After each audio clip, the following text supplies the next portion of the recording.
Still alive, back with another one, man. And let me know what y'all think. Do you think the dynasty's over? It was never a dynasty, but they were calling it a dynasty. And do you think it's over, or do they got more runs in them yet? We're gonna get right off into this. To me, this was the most satisfying downfall of an NBA team I've ever watched in my life. But we're gonna get right off into this, man. Make sure y'all like, comment, subscribe. Let's do it. Gill just shows up, he gives you 35, and he has virtually no help. And Chet Holmgren was such a no-show that they sent an APB out for him during the game. It wouldn't surprise me at all if they were looking in a different direction, looking to move Chet Holmgren. How much input might you give to management and ownership, and what might that input be? I will give zero input. I will let Sam Presti, the greatest GM ever, do his job. The Oklahoma City Thunder had a full-on meltdown in Game 7, which they were favored to win. You have Reggie Miller saying stuff like this about Chet Holmgren. He hasn't even taken a shot here in the second half. Correct. You've got to be kidding me. Their franchise center, who's going to get paid $239 million over the next 5 years, didn't even attempt a shot in the second half of an elimination game, while a 22-year-old on the other side dragged San Antonio to the finals. So the OKC Thunder are officially out. The dream of going back-to-back, something that nobody's pulled off since the Golden State Warriors, is officially dead. And to his credit, Shai Gilgeous-Alexander didn't hide. He didn't blame the refs. Nah, Shai had a good game. I'll give it to him. He had a good game. He didn't lean on injuries, and to be honest, if he did blame the refs, I'd kind of look at him like this. LeBron James, coming off a game in which he had just 10 points, was 2 of 9 from the floor. To SGA's credit, he said it straight up. Yeah, they were just a better team tonight, from start to finish.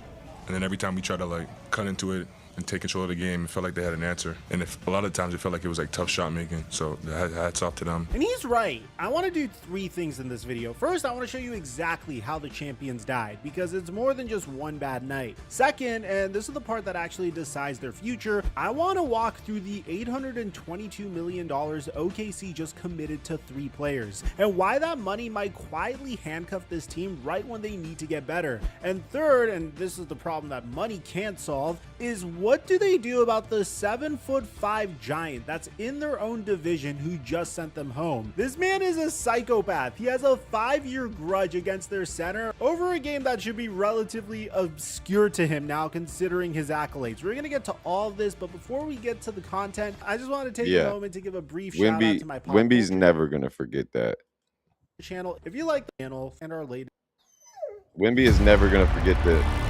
Wemby's never going to forget that loss, because he did not like being compared to Chet.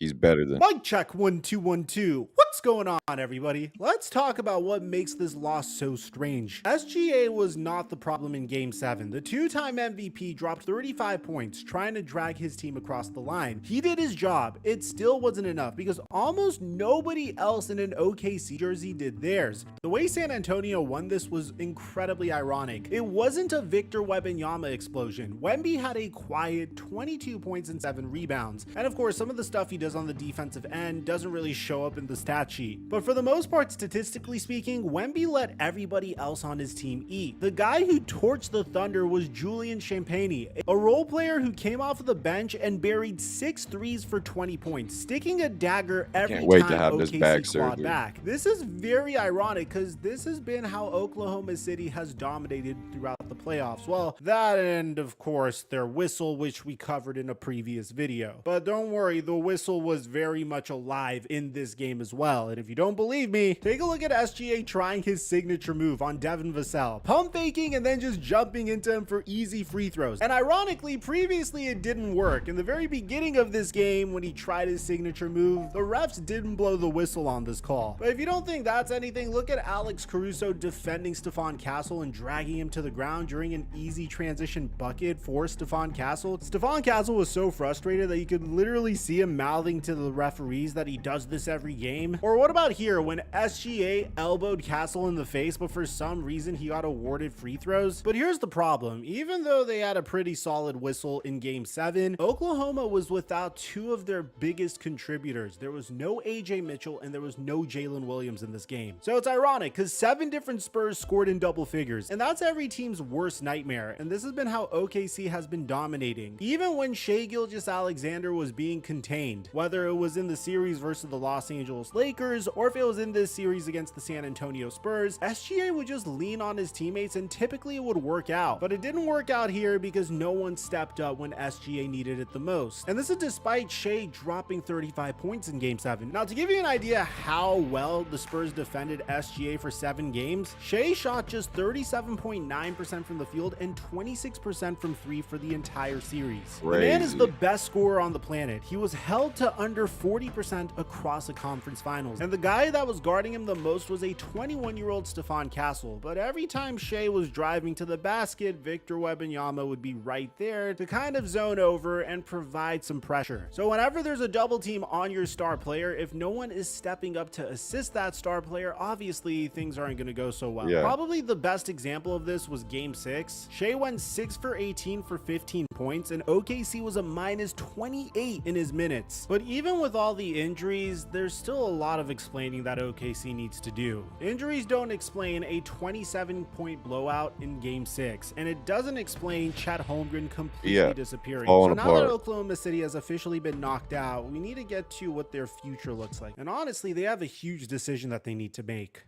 Doug Jr., you take it. Coach, you should run the Customize with Liberty Mutual and Save Hundreds play. That's not a play. Okay. So you would think that the OKC Thunder are so young and so loaded that they would just run it back and win it all next year, right? And the answer is a little complicated, because last summer Sam Presti made a decision that secured this team's future but quietly put a clock on it at the exact same time. He paid everybody, and he didn't. Sorry, y'all keep seeing me move like that. My back is just really hurting me today. 4-year, $285 million supermax. Yeah, the fact that they gave Chet a supermax is insane. That makes him the highest paid player in the entire league. North of $70 million a season. Chet Holmgren signed a 5-year deal worth up to $250 million. And Jalen Williams signed a 5-year deal worth up to $287 million. If you add all of that up, it's roughly $822 million committed to 3 players, all locked in through at least the 2030 to 31 season. And get this, both Chet's deal and Jalen's deal come in above the normal 25% rookie max, because they include something called Rose Rule escalators. And yes, that's named after Derrick Rose. To simplify it, if a young player hits a big milestone like All-NBA or MVP or Defensive Player of the Year, his rookie extension jumps from 25% of the cap up to 30%. Jalen Williams made All-NBA, so his number climbed. The better these guys play, the more they cost. And it's a great problem to have until it isn't. Here's why this is a double-edged sword, and it's the most important thing in this video. This past season, the Thunder were a bargain. Chet made $13.7 million. Jalen Williams made about $6.6 million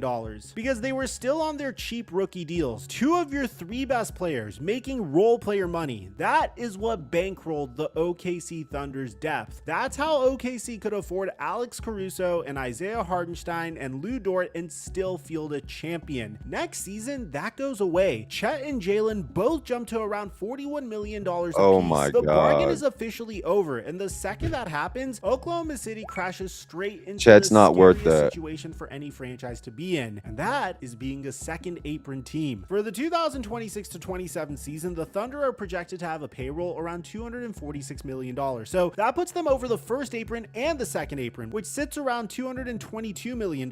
And the second apron isn't just a tax. It's literally like putting a straitjacket on an NBA team. Once you're over that line, you can't use the mid-level exception. So you can't sign an outside free agent to anything more than all this salary cap and shit stuff. I don't really understand all the way, because there's so many different levels and tax exemptions and all kinds of shit. It just makes no sense to me. veteran minimum. You can't combine 2 or 3 salaries in a trade to match a bigger contract coming back, which kills most blockbuster deals. You can't even take back more money than you send out. You're locked out of the buyout market for anybody decent, and the nastiest one of all is your first round pick 7 years down the line gets frozen, and if you stay over the second apron long enough, it slides all the way to the bottom of the first round. Basically, the league hands you a championship and then takes away every tool you use to keep it together except 2, the draft and minimum contracts. And luckily for OKC, they have a lot of draft capital. So is OKC doomed? Absolutely not. And this is genuinely the scariest part for everyone else. Sam Presti built an escape hatch. The Thunder have around $77 million in non-guaranteed contracts, plus 3 team options for next season. Isaiah Hartenstein at $28.5 million, Lou Dort at $18.2 million, and Kenrich Williams at $7.2 million. That's over $50 million they can simply walk away from to duck the apron whenever they want. But there's a catch. The only way OKC stays flexible is by letting good players go. Hartenstein and Dort were starters on a championship team. The cost of paying the big three isn't really the big three, it's the depth around them, the exact depth that made OKC a juggernaut. And that's the biggest problem that OKC has. They simply cannot afford to keep all of their talent. And then there's the draft. Sam Presti has hoarded picks for years, and the Thunder walk into the 2026 draft owning 2 first-round picks. Number 12, which came from the Clippers in the old SGA trade. Wild how young SGA used to look.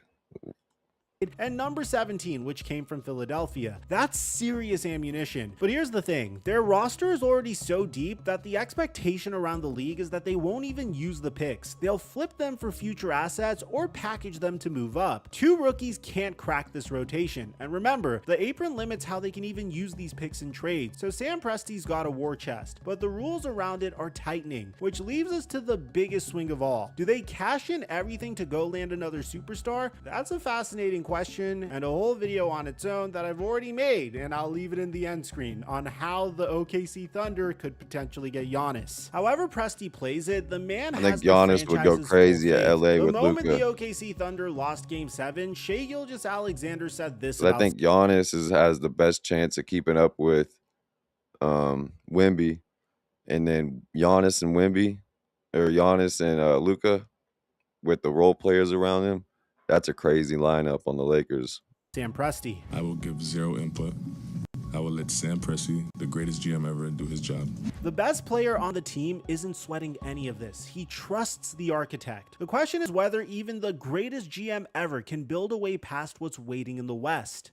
It takes 90 seconds for this NASA-engineered AC cool down your room. It's smaller than a toaster. Cools My question is, any room in 90 how is he the greatest GM ever when he's only won 1 championship? of a regular AC?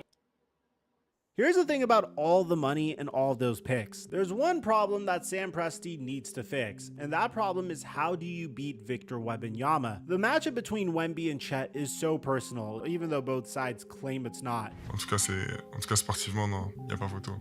You guys know the story, but if you don't, this all started in July of 2021, the FIBA U19 World Cup Final. A 17-year-old Wemby puts up 22 points, 8 rebounds, and 8 blocks for Man, France. my back is hurting me like a motherfucker And he today. loses because Chet Holmgren and Team USA win it 83-81, with Chet scoring 5 quick points down the stretch and even drawing the fouls that sent Wemby to the bench late. And when the dust settled, it was Chet who walked off with tournament MVP. Yeah, from this day forward, Wemby has hated him. Not Wemby. The better individual lost. The trophy and the MVP went to the other guy. And this drove Wemby crazy for years. Eventually, Chet would get drafted to the OKC Thunder in the 2022 draft. Wemby would go 1 year later, number 1 to the San Antonio Spurs. It seemed like every single time these two matched up in the NBA, Wemby always got the last laugh. Whether it was winning Rookie of the Year over Chet, or just dominating the OKC Thunder more oftentimes than not whenever they met in the regular season, the only thing that Chet really had over Victor Wembanyama was his championship last year, and that's because he was drafted to a significantly better position. But it seems like this is a one-sided rivalry because Chet doesn't seem to be putting up much of a fight against Wemby. It seems like the man is straight up scared of Wemby. He is. I mean, the only time Chet went after Wemby throughout this series was when he stomped on his foot when a free throw was being taken. And here's what makes this collapse so jarring. Right up until he ran into Victor Wembanyama, Chet Holmgren was balling in the playoffs. He closed out the Suns in round 1 with a 24-point, 12-rebound double-double. Then he faced off against the Lakers, and he was an absolute problem. 24 points in game 1, 22 in game 2, and across that series, he averaged 20 points a game on a video game-esque 61% from the field, 20 and 10, shooting better than 60%, looking every bit like the all-NBA big man he'd been all year. 2 rounds in, Chet Holmgren looked like a star. Then the conference finals arrived, the biggest stage either neither of them had ever stood on. And Wemby flipped the entire script on its head. Across the series, Wemby put up roughly 28 points, 12 rebounds, and 3 blocks a night. And Chet cratered in this series, 11 points on 46.9% shooting for the series. And watch how fast it fell apart. Through the first 5 games, he was scraping by around 12 points a night. Then came games 6 and 7, and the bottom dropped out completely. This was the same guy who just went for 20 a game against the Lakers with 60% shooting. He went from a monster against the Lakers to a ghost against San Antonio. And Victor Wembanyama, Yeah, because Victor just drains that out of him. Every time Victor dunks on him, every time he blocks him, every time he steals it from him, every time he scores on him, it just, you can see the just drain out of shit. Like, he knows that he's not the best player no more. He did knows that. at one point in time he thought Wemby was, or he thought he was better than Wemby, and now he knows that he's not, and he doesn't know what to do about it. And it's just, it's draining him. To him. And the moments piled up over and over again. After game 1, when Chet barely shot it, DeMarcus Cousins called him out for tucking his tail. I put this on Chet. I think you have to step up and accept that challenge. I didn't like what I saw. I felt like Chet absolutely. Is he scared? He tucked his tail. Okay. He tucked his tail. The numbers backed it up. Then came the moment that's going to live on the internet forever. Victor Wembanyama rising up and posterizing Chet Holmgren in game 7. A clean dunk right on OKC's franchise center. And then game 7 gave us the narrative about Chet that's going to follow him all summer long. In an elimination game for OKC to preserve their dynasty, Just probably fumbling their the ball. greatest chance to win a championship for a very long time, considering what I've told you so far, Chet finished the game with 4 points. And that's not even the worst part, it's the fact that he only took 2 shots, both in the first quarter. He did not attempt a single shot in the entire second half of the biggest game of his career. Makes no He could sense. watch his own Why? coach Why would you not even attempt a shot? giving up on him in real time. Mark Daigneault pulled him at the 8-minute mark of the fourth quarter, brought him back for one short stretch at 4:26, and then sat him for good with 1:23 left to play. An all-NBA center, a man that's going to make $240 million, glued to the bench while his team's title defense died in front of the home crowd. And I'll be fair, because I always try to be, he wasn't a zero out there. He still blocked a couple of shots, he even chased down a would-be poster on the other end, but on offense, he was a passenger in a game 7, and the guy driving was the 22-year-old in the other jersey that's been dogging him all series long. So put it together. The OKC Thunder are loaded, the core's locked through 2030, the picks are stacked, the MVP trusts the front office and isn't going anywhere. By every roster building measure, Oklahoma City has the capability to contend in the future, but I don't know if they're the NBA championship contender that we were looking at them as all season long, because this Wemby problem isn't going to go away, and their depth is only going to get thinner, whether it's this year as a result of the 3 team options that they have, or in the future as a result of the expansion draft that's going to see Seattle and Los What does anybody do to stop Wemby? Like I said, I think Giannis is probably the best option. He's long, tall, can jump, 7 foot also. But other than that, man, I don't know what you do to guard freaking Wemby. You know what I mean? Like, because all the centers are too slow. So, like, what do you do with them? You know what I mean? But, man, let me know what y'all think below, man. This is Still Live. Check